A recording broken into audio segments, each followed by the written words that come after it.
we doing? Good.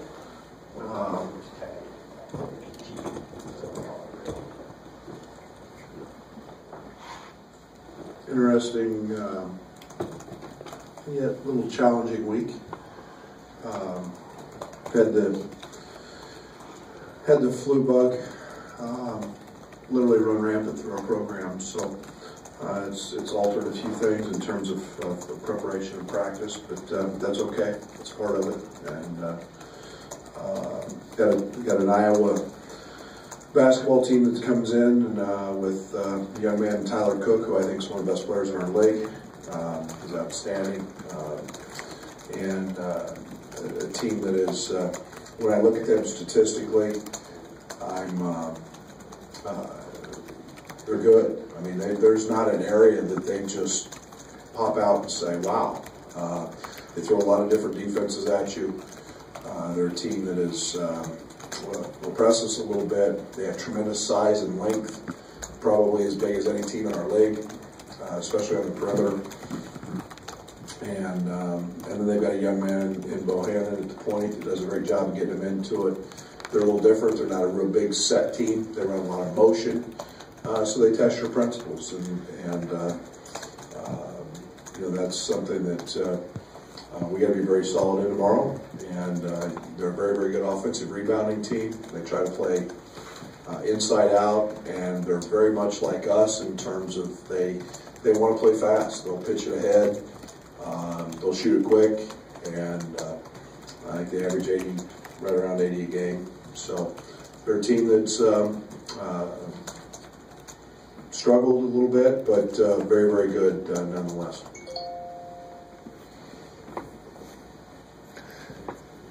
So Brad, who's the flu bug affected on your team, and do you expect it to have any effect on your team tomorrow?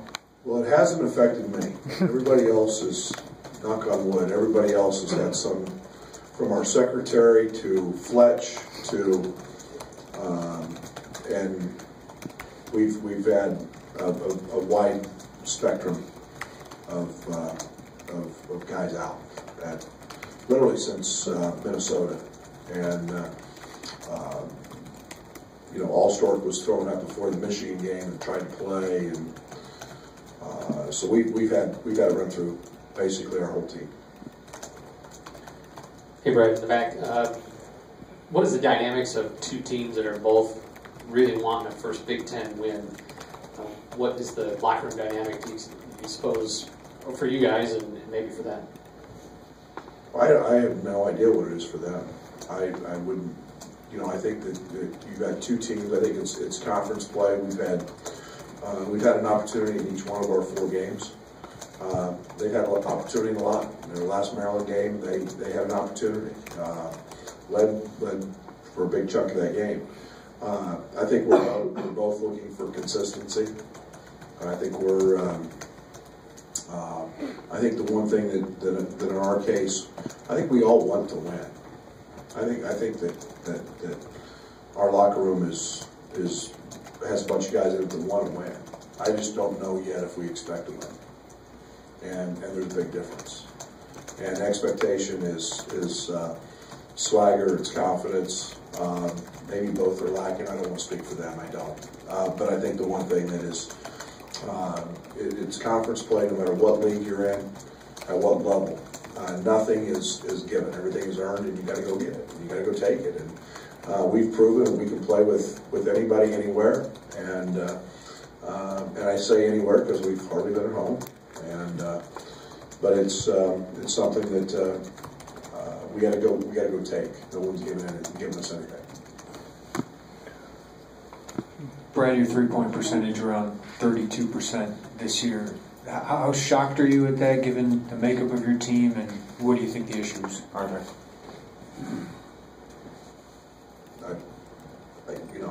It's hard to say. I like our shots. I like the shots we're getting. I like the shots we got in Minnesota. Yeah, we were 1 for 19. You know, you just can't. Offense is like music. It's got a rhythm. It's got a flow. You got to have confidence in it. You got to know where shots are coming and those opportunities, and you know, it's We've done a tremendous amount of shooting. We've had games where we've shot the cover off of it. I don't. If I can control whether the ball goes in or not, I can write the book and have all the answers. But we don't. So the process is we better guard. The process is we better offensive rebound. And then the other process is, part of our process, is we better not turn the ball over, which, there's this, we've got a stat that we do, and you guys know I'm into numbers, and I mean, we're scoring or drawing a foul 66% of the time in half court in our spread offense. The problem is, some of those, when we're not, we're turning it over. And those become live ball turnovers, and they're simply passing and catching things. And we had 3 or 4 first cutter layups in the Michigan game. We just simply threw the ball out of bounds. That's passing and catching, and that's the single biggest fundamental thing, and we worked on it a lot. So we'll make shots. I don't worry about that. I mean, we got guys who can make shots, but at some point, guys got to become makers instead of shooters. Coach, against Michigan, Trent Frazier had 5 turnovers. How have you or the rest of the coaching staff in general tried to help him with his ball handling and his decision making?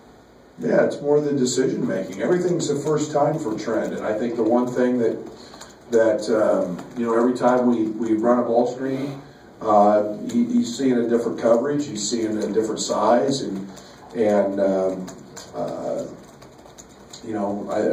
Trent's been pretty good throughout his last 5 or 6 games, but I don't know, maybe it was injecting him in the starting lineup that caused that. But when you get 5 from him and you get 6 from Mark Smith and a few more from Tijon, and those are your guys handling the ball. Those are things that we can show them on film, and yet once the speed of the game happens and the size of the other team happens and the coverage that they have, we've got to grow in those areas, and that's why experience is invaluable. You start seeing coverages from the opposite low corner or traps or whatever. When it's the first time, sometimes it throws you off a little bit, and those are the adjustments that we have to continually make. With this group when they haven't seen it before. So I expect Trent to be fine. He's the one guy that's got tremendous confidence, and he's got a pretty high IQ, and he understands things. But again, night in, night out, we're not going to win when we get 13 or 14 turnovers from our guards. I know it's only been 1 game, but how do you feel like Tijon's adjusting to his new role off the bench? I have no idea. It's great. He played good the other night. Played good. Like I said, you guys put way too much emphasis on who starts and who comes off the bench. That's the most irrelevant thing, to me.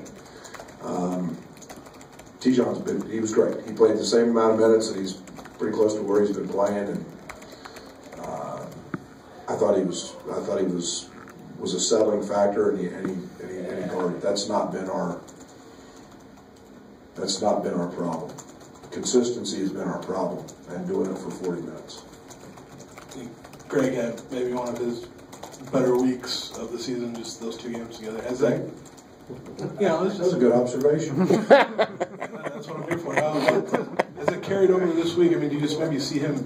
He said he feels more confident. Do you see him being more confident? Well, if you guys will remember, we couldn't hardly put Greg in a game because he would have set a world record for the most fouls per second, not minute, early. And there's tremendous comfort in what Greg's doing, and his athleticism was so evident in the Michigan game. There's 2 plays he made in the Michigan game. He fell down, made a heck of a recovery, and helped a guy on a back cut because of his athleticism. He got beat, fell down, got up, sprinted to the other end of the court, and grabbed the rebound. And it was a big time play. And then just his blocks. I mean, he's guarding Rockman, who's a senior off guard, drives the ball on him and goes up and blocks it. A month ago, 6 weeks ago, he would have fouled him on the first dribble and tried to put him in a headlock. So Greg's Greg's maturity, his understanding has been tremendous, and then he does a great job of rim running. He's doing what he can do offensively, and his speed getting to the rim. I mean, it's pretty easy to go 9 for 10 when they're all dunks, and so I've been really pleased with him, and his comprehension and his understanding of what we're doing is really improved. Piggybacking off that, Brad, given that it's only 2 games, and given where he was about a month ago, what is your hope expectation for him in these games coming up? What he can give you? Well, we need his shot blocking. It was nice to have a guy who could protect the rim and cover up a few things, and his athleticism allows us to be more aggressive on the defensive side on the perimeter. First half against Michigan, guys, we were good defensively now. We were good. And we had a stretch that Kipper tried to jackknife a layup that Wagner chased down and led to a dunk at their end, and then I think right after that, Tijon missed the front end. We don't have that stretch there, those little momentum swings. I mean, that's an 8-10 point game at halftime. And Michigan's really good. Michigan's a good basketball team. So defensively, I was pleased. Greg can do a lot of things to help cover up that, and then when you rim run like he does off ball screens, you have to account for that. Everybody that we're getting ready to play has to account for Greg sprinting to the front of the rim as fast as he does. If he catches it, he's going to dunk it. And so now you've got to account. Maybe that'll make it easier for 3-point shooters to make shots. So the game's about spacing on offense, and Greg helps us on the offensive end because he sets great screens, and then he's so fast he just sprints to the rim. Back here in the back, you talked about DeMonte's a factor, and I get that. Is that something that's learned? Is that inherited? Is that a combination of both? And what's his ceiling? You're born with it. You grow up with it. You hone it in by playing. You have a natural instinct that it will continue to grow. There's no doubt. There's no limit on it. Why is Trae Young so good at Oklahoma? Trae Young's got it. He makes everybody else better. He throws the right pass. He does, DeMonte does those things in a different way, but he's always in the right spot. And those things are innate, but they're also worked on, and they grow because of experience. And then you become more athletic, you become stronger, you become quicker. All those things enhance that, and then you get tremendous confidence. And I've said it many times with DeMonte. He didn't play last year. To be that young and doing what he's doing, basically didn't shoot a ball for a year, and so you're going to see some inconsistencies in his shooting and that part of it. But for a 17-year-old kid to come in and have the impact he's had on our team, sitting out here, I'm really impressed with. Coach, you get 17 and 7 from Kipper, first time he played 20-plus minutes since UNLV. Was that a breakthrough for him, and what's his process in terms of obtaining some consistency? Great game for him. Kipper's problems aren't on the offensive end, majority of them. Now I say that, and he was 0 for at Minnesota. It's the one thing that we're trying to limit his mistakes on the defensive side and keep him dialed in. His minutes, will probably coincide with that. Do we need him? Absolutely. But he took great shots, other than his jackknife layup in a breakaway situation, which we replayed for him about 50 times. That's come fly with me. When you get that, you got to go dunk that ball. And instead he hits the bottom of the backboard, and it's a dunk at the other end. And those are the things that frustrate me with Kipper. And I love him to death, but you got to go finish those plays. And And then on the defensive end, just simple rotations that he doesn't make that stress our defense. And that's been one of our team's biggest challenges is consistency on the defensive end. Make teams score through us, and not because we make mistakes. Michigan made one simple change. Same play, same action, they ran the whole first half. They just put a different guy in it. And they ran it 3 times in the first half. LaRon guarded it right the entire first half. LaRon didn't guard it right or Kipper, not one time in the second half. And that's just being very truthful, and we've showed them on film. And so that led to Wagner getting going and Duncan Robinson getting going, and now they're swinging the ball. And those are the consistent things that we're trying to become, and we've got to eliminate those. So I hope it's a breakthrough for Kipper. He should feel good about the way he played, and our team needs it. Coach, when you talk about Iowa being up-tempo, is that a team you'd like to play? Does your system work better against a team that wants to go with you and wants to play up-tempo with you? Is that a team you'd prefer to play an up-tempo team? We'll go find out. I think the one thing that they do is they do a great job of pitching the ball ahead. I think that Fran's done an incredible job there. You're finishing in the top half of the league the last 5 or 6 years, and last year was that team continued to get better and better and better. They're always skilled. They can always shoot it. And I've enjoyed watching them play because they're deep. I mean, they're playing 10, 11 guys, and Garza stepping in can step out and shoot threes, and his length, and they do it with around Tyler Cook, and Tyler's good, but you've got to have some depth to play the way they're playing, and be able to make shots, and they have all those capabilities. So we'll find out. We worked quite a good bit today on our transition defense. That's for sure. Since Greg had one of those. Wanting to speed up the floor like you guys, does Trent allow you to push the pace a lot more in transition than other point guards on your team? Yes. Trent's a blur. Trent's probably the second or third fastest guard I've been around. I was very fortunate to coach a kid named Denny Clemente at Kansas State when I was with Frank, who was absolutely the fastest kid I've seen, and then the young man I had at SFA. He's fourth. I forgot about Juwan. Juwan started for the Clippers. Juwan was extremely fast in transition as well. But there's no question. We want to recruit that way, and we want to. We need that speed. You got to be able to put the way the game's officiated today. You got to be able to put pressure on the defense with speed, and he doesn't have tremendous physical size, but he's got tremendous speed, so that helps us. Since Greg had one of his best weeks, where's Matisse kind of stand at this point in the season? What have you seen from him in practice? What does he still need to show you?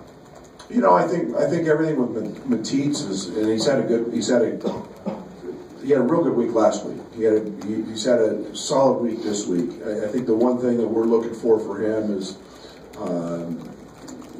a confidence that he can do it every single day.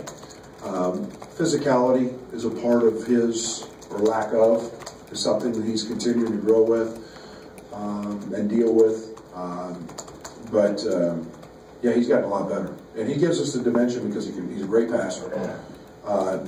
We finally got him shooting the ball. He was a kid who was very reluctant when he got here to shoot, and then defensively he gets it. He's very sound. He's very solid, and right now it's